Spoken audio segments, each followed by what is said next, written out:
여기에 대한축구협회 노동조합 운영위원회가 정몽규 회장 사선 불출마 선언과 김정배 부회장 사퇴를 강력히 요구하며 화제입니다.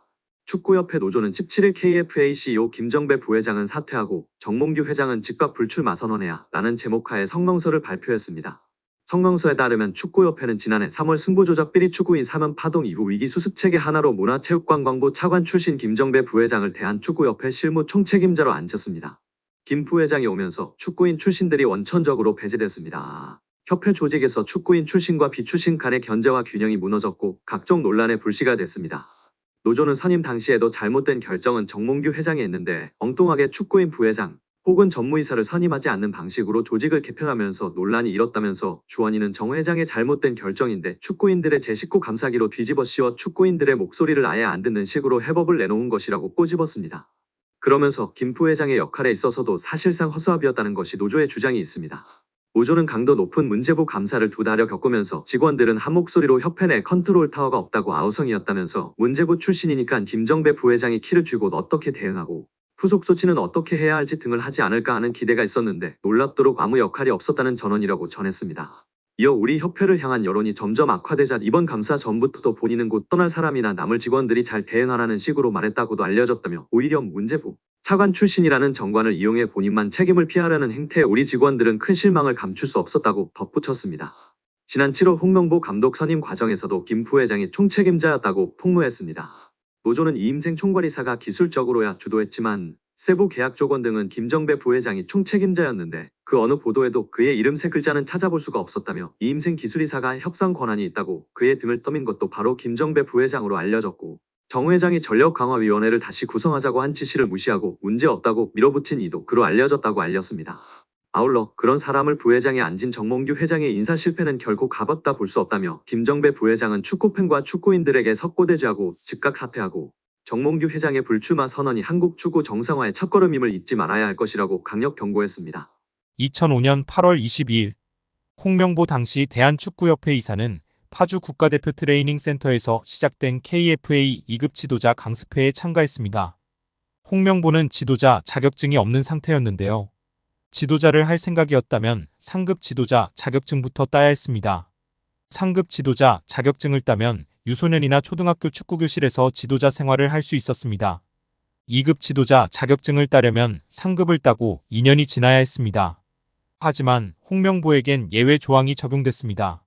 협회는 국가대표팀에서 A매치 20경기 이상을 소화하거나 K리그 100경기 이상 출전한 경력자들에 한해서는 상급 지도자 자격증 없이 바로 2급 지도자 자격증을 딸 수 있게 했습니다. 2005년 9월 26일 협회는 딕 아드보카트 한국 축구 대표팀 신인 감독을 보좌할 코치 중 한 명으로 홍명보를 택했습니다.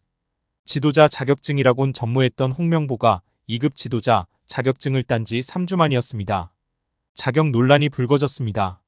2급 지도자 자격증을 보유한 자는 중학교나 고등학교 팀만 지도할 수 있었는데요. 당시 KFA 규정에 따르면 대한축구협회 1급 지도자 자격증이나 아시아축구연맹 A급 지도자 자격증을 취득한 자만 대표팀 지도자로 일할 수 있었습니다. 협회는 당시 지휘권을 갖지 않는 보조 지도자 역할이기 때문에 홍명보 코치의 1급 자격증 취득 여부는 크게 문제될 것이 없다는 입장이었습니다. 지도자 경력이라곤 지도자 수업 3주뿐이었던 홍명보는 국가대표팀 코칭 스태프에 합류한 역사적인 사건이었습니다. 홍명보는 국가대표팀 코치를 맡은 지 1년이 채 지나지 않아 2006 독일 월드컵을 치렀습니다. 홍명보에게 국가대표팀 코치로 지도자 생활을 시작해 월드컵을 경험하는 데까지 필요했던 시간은 단 9개월이었습니다. 누군가는 평생의 꿈이 될 수 있는 월드컵을 경험하는데 홍명보는 속성 자격증 취득부터 돈으로 살 수 없는 월드컵 코치 경험까지. 정말 대단합니다. 이후에도 홍명보는 탄탄대로였습니다. 홍명보는 2006 독일 월드컵 후에도 국가대표팀에 남았는데요.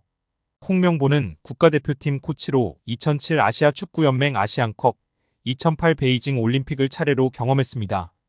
2006 독일 월드컵 16강 진출 실패, 2007 아시안컵 3위 및 음주 파문, 2008 베이징 올림픽 조별리그 탈락 등 대표팀은 실패를 거듭했지만 홍명보가 책임질 건 없었습니다.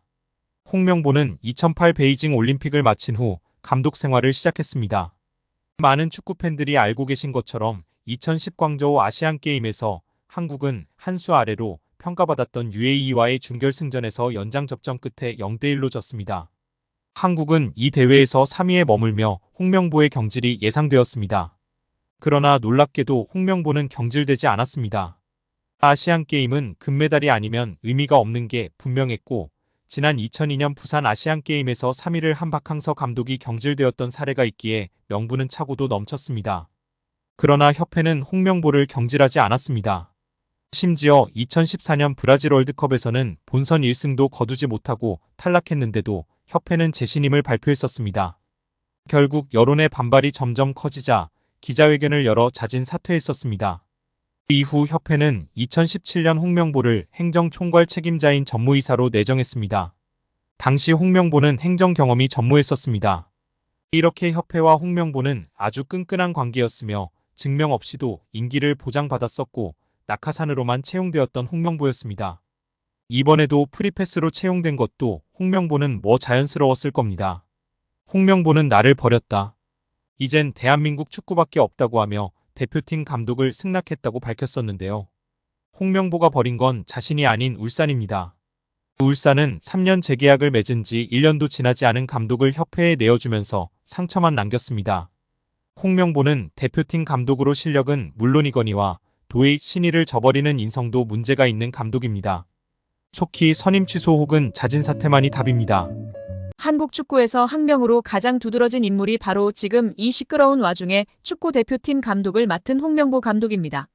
박종환 감독이 대표팀을 이끌던 1995년 한국팀은 코리아컵 준결승전에서 예선에서 쉽게 승리했던 잠비아에 패했습니다. 그런데 이 경기 전날 박 감독의 억압적이고 비인격적 훈련에 불만을 품고 있던 홍명보, 황선홍 등 주전 선수들이 경기 전날 술집에서 대취할 정도로 술을 마신 사실이 언론에 보도가 돼 난리가 났습니다. 그래서 홍명보 선수 등은 징계 위기에 처했는데 이들은 그 제보자로 박 감독을 꼽았고 언젠가 안 갚음하리라 맹세했다고 합니다. 다음해 아시안컵 8강대 이란전에서 한국은 6대2로 참패하였습니다. 유례를 찾기 힘든 처참한 패배입니다. 특히 전반에 2대1로 앞서고 있었는데 휴식 시간 라커룸에서 무슨 일이 있었는지 후반에만 연속으로 5골을 먹은 것입니다. 당사자들은 부인하지만 이 사건은 축구계뿐 아니라 축구팬들도 의혹을 거두지 않고 있습니다. 박 감독은 결국 감독에서 물러났고 당시를 회상하며 자살까지도 생각했을 만큼 개인적으로도 충격이 컸다고 했습니다. 한국이 참패를 당하자 국내 언론들은 11회를 이끌고 있는 홍명보가 태업을 이끌었다. 박종환 감독을 끌어내리기 위해 선수들이 태업을 했다라는 등의 뒷말들이 나돌기는 했지만 끝내 참패 원인의 진실은 밝혀지지 않았습니다. 당시 한 언론은 홍명보 선수가 과학적이고 체계적으로 지도하는 감독을 원한다며 스파르타식 훈련을 고집하는 박종환 감독에게 노골적인 반기를 들었지만 누구보다도 체계적으로 지도했던 아나톨리 비쇼베츠 전 감독에게도 노골적인 불만을 터뜨렸다고 전했습니다. 조중현 당시 KBS 해설위원조차 홍명보가 선수로서의 본분을 망각한 것 같다. 옛날에는 감독의 그림자도 밟지 않았는데 어쩌다 이 지경이 됐는지 모르겠다고 개탄했다고 합니다. 결국 홍명보 감독은 10년 만에 대표팀에 돌아옴과 동시에 외국인 지도자 버금가는 대우도 받습니다.